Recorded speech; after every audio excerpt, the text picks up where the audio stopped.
What's up, guys? Welcome back to the channel.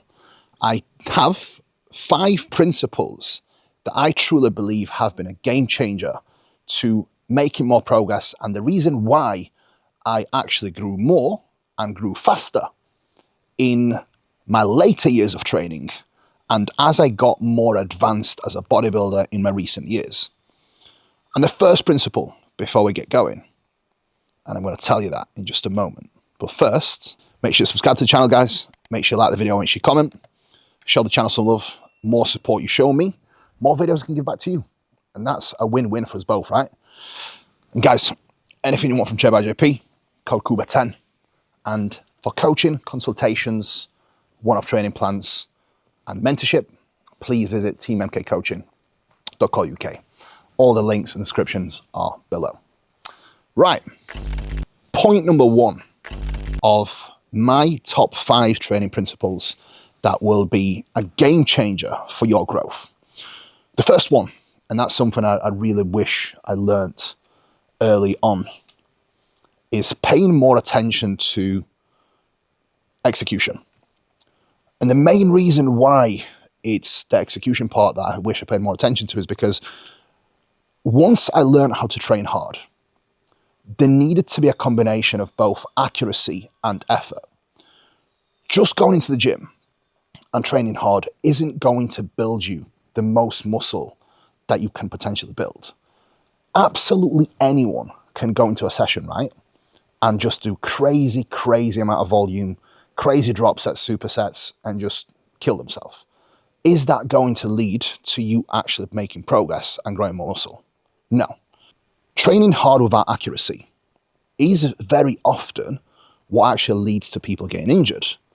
And in my opinion, it's what's actually holding back some of the athletes at the highest level from making the progress that they could be. I can give you numerous examples of people that I'm working with at the moment that are both genetic freaks and guys who are genetically inferior that have made crazy progress, having the right balance of good execution, great technique with effort. And both, I truly believe, do go hand in hand. So if you simply want to make more progress, guys, yes, you need to train hard, but you also have to pay attention to your exercise technique. The better your exercise technique is, the less direct number of sets you will actually need to see progress. You simply get more from doing less. You also mitigate an injury risk, which means you can train for longer. You don't need to take extra days off down to just inability to recover because you are consistently smashed from having poor technique and your joints taking a hit. So having good execution and good technique can really pay dividend in you making more progress and having sustainability in progression, which is extremely important. And this brings me to point number 2, which is understanding progressive overload. When I first started training, guys, I always used to laugh at people that used to put the 1 kilo plates on the bar or 2.5 kilo plates. And I can actually clearly remember saying to one of my training partners, if you're going to put 2.5 kilo on a side on a Smith when it was benching, it's just a waste of time. The smallest increment of weight I would always take would be like a 10 kilo aside. And as you can imagine, guys, it's impossible for your muscle to adapt at such a quick pace. The way you need to look at it with training is this. You go in the gym, you provide your muscle with a stimulus, you break down the muscle tissue, you go home, you rest, recover, your muscle grows and adapts. That adaptive response and the muscle growing is what gives you the ability to move more weight. It's impossible for you to add a large amount of load session by session. So when it comes to progressive overload, it has to be slow. You have to be patient and it has to be controlled. You need to make sure that you are taking small load progressions consistently over time, and you are either trying to progress with your execution, your range of motion, or simply more repetitions with the same weight with better quality. These are all forms of progressive overload. It's not just about adding more load to the bar. You can improve And you can actually have progressive load happen by simply having more range of motion with your sessions and with your actual training sets. You can have progressive overload happen by adding more reps, by adding more sets, by improving your execution, improving control. These are all variables you need to pay attention to and focus on when it comes to progressive overload. And then making sure that you are managing enough training volume to see progressive overload happen. If you are not progressing your lifts in one way or another within your training block, that means you are not growing. So you need to really understand progressive overload principles, and you need to make sure you're applying them to your training. Just effort, guys, is not enough. And this brings me on to point number 3. And I think that's something lacking in today's industry, is learning how to execute the basics and compound lifts. If you truly understand how to deadlift, how to row, how to squat, and how to bench, doesn't have to be a barbell bench, by the way. It could be an inclined dumbbell bench or a flat dumbbell bench. If you understand how to execute these core lifts, if you understand how to brace, if you understand how to create stability and create that internal stability that's required within these big compound lifts, this will have a massive carryover into all of your training, especially with machines. So you have to master the basics. You have to understand how to execute all the big compound lifts, because the better you are at them, the more skillful you are at them, more stability you can actually produce, the better you will execute with any machine that you go on off the back of mastering these big lifts. So make sure you prioritize compound lifts. Pull-ups, assisted pull-ups, dips, rows, deadlift variations, squat variations, they are a must within your program.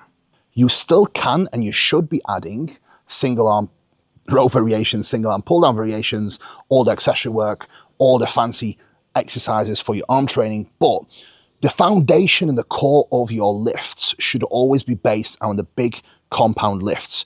And your goal is to master them all and be as skillful at them as possible. And I promise you guys, when the time comes to switching to machines off the back of these lifts, you will have a much easier time progressing them, therefore getting more out of them.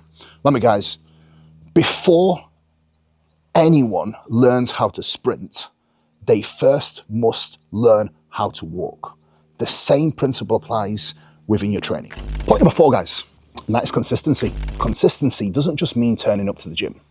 It doesn't just mean being consistent with your training and making sure that you are not having the random weeks off.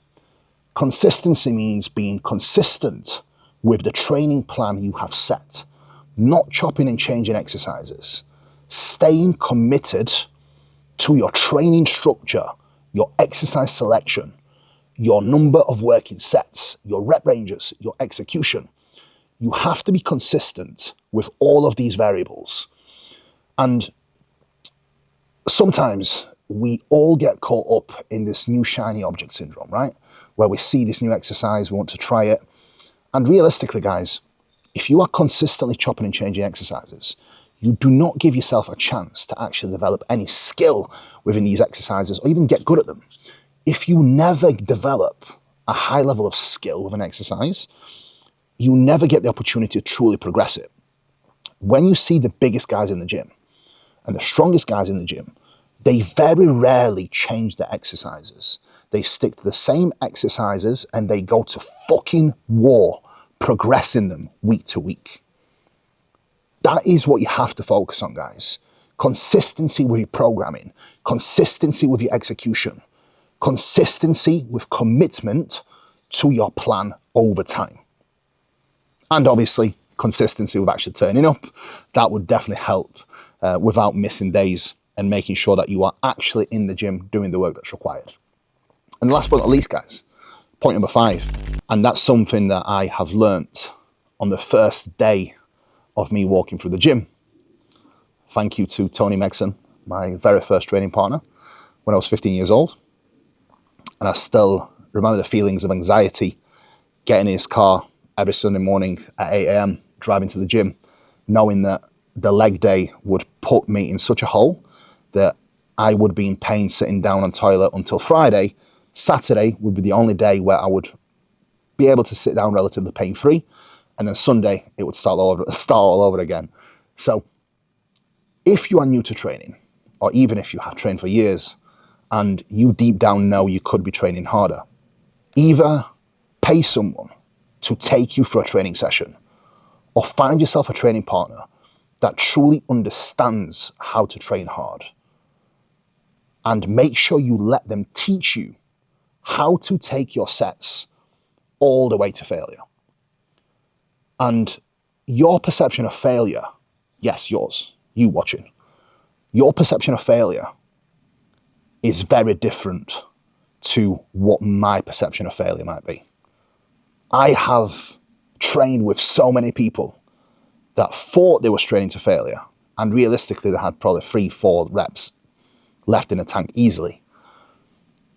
Failure doesn't happen when you start to experience pain or a pump that is often going to be quite unbearable at first.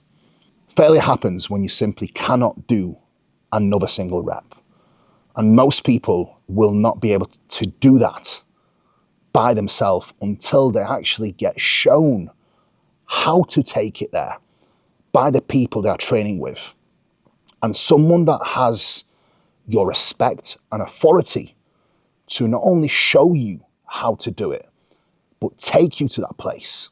Because let me tell you, the respect that I had for the people around me that day and around that time, it forced me to dig deeper than I ever possibly imagined.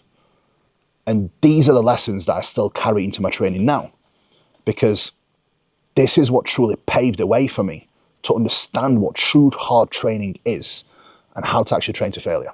So guys, if you are wondering why you are not making progress, or you could potentially make more progress, now you know. These are my 5 principles to growing more muscle tissue quicker. Guys, thank you so much for watching. Peace out.